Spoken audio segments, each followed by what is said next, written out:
இன்னும் 100 நாட்கள் இந்த ஆட்சிக்கு, கொடுங்கோன்மையான ஆட்சிக்கு முடிவுரை எழுதுகின்ற நாள்.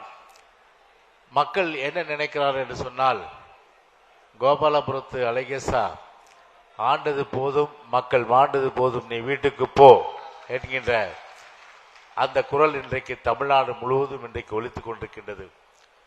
காரணம், ஒரு மக்கள் விரோத, ஜனநாயக விரோத ஒரு ஆட்சியை நடத்தி, வெறும் ஒரு போட்டோ ஷூட் மட்டும் நடத்தி மக்களை ஏமாற்ற நினைத்தால், புரட்சி தலைவர் பாடியது போல எத்தனை காலம்தான் ஏமாற்றுவார் இந்த நாட்டிலே, சொந்த நாட்டிலே.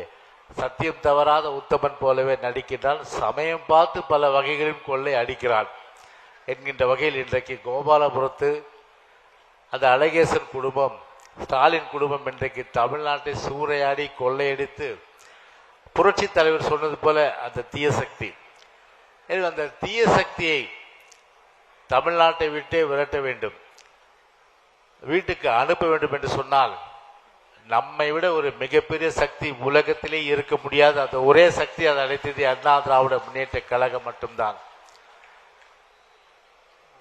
அனைத்து அண்ணா திராவிட முன்னேற்ற கழகத்திற்கு ஒரே எதிரி என்று சொன்னால் அது திமுக தான்.